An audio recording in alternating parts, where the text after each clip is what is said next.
So here's the deal. As a new Shopify store owner, it can be extremely easy to focus on things that ultimately don't have a major impact on your sales. You have probably spent hours picking out the right theme, fonts, and colors. And I get it, you want your store to be perfect. But what if I told you none of these things really matter? Man, quit playing with me, man. Well, not until you actually get your Shopify store in the eyes of enough people. You see, the number one thing you need to focus on when you are first starting out is traffic and exposing your Shopify store to as many people as you possibly can. Only then, with hard data, will you know if your Shopify store resonates with your target audience or not. So in this video, I'm going to give you the best marketing strategies you need to use and focus on over these next 30 days to help you get your first 100 sales. Now, before you can even think about starting your marketing tactics, you want to make sure you can accurately track the performance of your Shopify store. So the very first application that you want to connect to your Shopify store is Google Analytics. This allows you just to get a complete overview on how people are interacting with your store. Now, I don't have any tutorials on Google Analytics on my channel,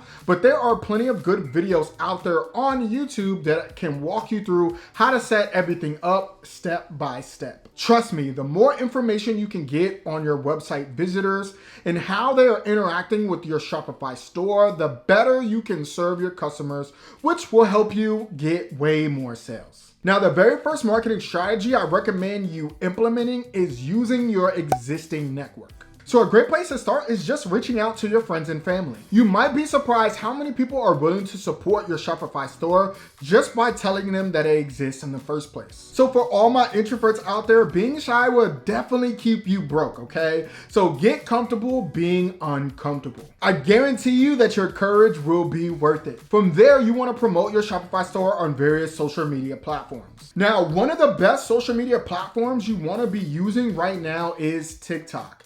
And I created a whole video on how to promote your Shopify store on TikTok that I definitely recommend that you check out. However, when you are creating your content, you always want to have your ideal customer in mind. Ask yourself, what are your customers' pain points? From there, you want to think about how you can showcase your product solving these problems in a fun and entertaining way. Also, you always want to show the benefits of the product and not describe the features of it. For example, let's just say you sell a skincare product geared towards young adults. As a person that has always struggled with acne, I could care less about what peroxides and acids you use in your product as long as my face is clear. So showcasing before and after videos and sharing customer testimonials would be far more impactful than just describing what ingredients are in your skincare product. Now, you also want to remember to use a strong call to action to get them to check out your store. So offering some type of discount can be really powerful as well. Another free traffic source that you want to use is online communities.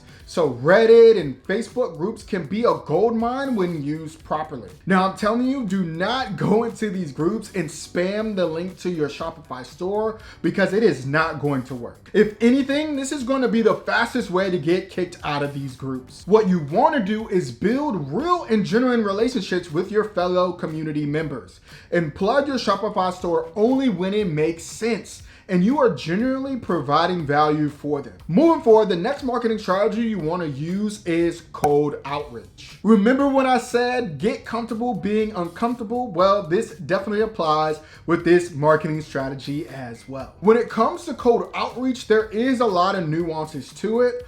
Honestly though, it can be the best way to build your brand credibility and generate massive amount of sales at the same exact time. So the first group of people that you want to reach out to are bloggers and publications in your niche. Now, there are multiple ways to approach this, but here are a few ways to think about. First thing you can do is ask for a product review. So give your product to a blogger for free in exchange for a review. The second thing you can do is write and submit a guest post. This is just where you share your expertise about your niche and use your author bio to describe and link to your Shopify store. Lastly, lastly, you can pitch your brand story. So if you have an interesting and compelling brand story of either how you became an entrepreneur, or you just have a super unique product that you think could get, a bloggers and publications attention. So in picking bloggers and publications to reach out to, start with those that have a smaller audience size first. Now, most blog sites have some type of form you can fill out or submission request form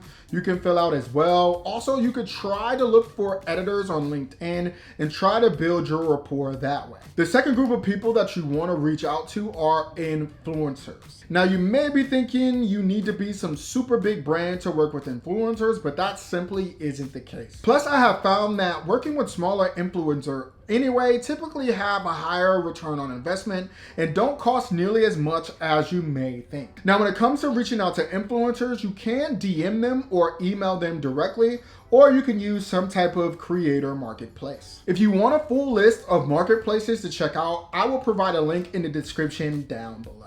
When reaching out to influencers, you always want to request a media kit, which should contain their rates and their current demographics and how well their content performs. This is super important information to have just to make sure you're investing your money with the right influencer.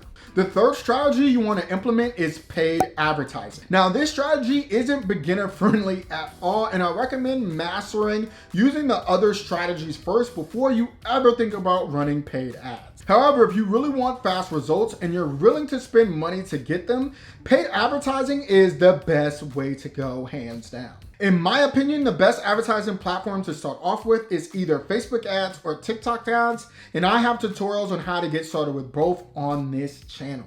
Now, I will say if you have a budget that is below $20 a day, I recommend using Facebook ads first, since TikTok ads have a budget limit of at least $20 a day to run ads on their platform. When it comes to paid advertising though, the most important aspect of your advertising campaign is the creative itself. So I recommend testing your creatives organically first before you ever run them as ads. The creators that perform the best organically, i.e. get the most likes, shares, and comments, turn those into ads. And the ones that don't perform well, be happy you didn't waste money testing them. Also, before you run your first campaign, make sure you have your Facebook and TikTok pixel installed. This just allows Facebook and TikTok to properly track user behavior on their website and better target consumers on Facebook and TikTok that will be more likely to purchase from your Shopify store. I have personally managed millions of dollars worth of Facebook ad spend, and it still amazes me how precise machine learning can be once you have your ads really dialed in. Okay, so at this point, a month or so has passed, and hopefully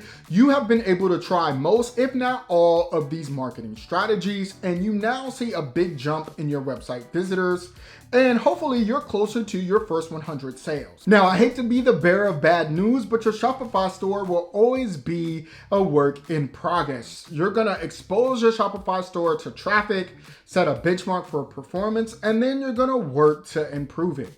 So the very first thing that you want to do is start analyzing the potential issues that may be happening on your store by studying your Shopify analytics and your Google analytics, as well as taking into account feedback that customers may be giving you about your Shopify store as well. Now, I do want to let you know there could be multiple reasons why customers may not be buying from you, and I want to give you some key indicators that you definitely want to look at. The first indicator that you want to look at is your bounce rate. If your bounce rate is high, somewhere around 90%, this just indicates that visitors are leaving your website immediately. So either your page is taking too long to load, or the overall traffic you're sending to your Shopify store is extremely low quality. Now, if you're having a lot of abandoned carts, your checkout process might be too long, or people may not be seeing the value of your product once shipping is included. If you aren't seeing any add to carts, your visitors probably do not trust your website, or your products don't provide enough value for the price you are asking. Once you have these learnings, you can start making the necessary tweaks to your Shopify store that it desperately needs. Unfortunately, there isn't one magic strategy that works for every Shopify store. It is going to take a lot of trial and error to get your Shopify store running like a well-oiled machine, but trust me, it will be worth it. Now, if you want the best way to advertise your Shopify store using TikTok ads, I recommend that you check out this video right here.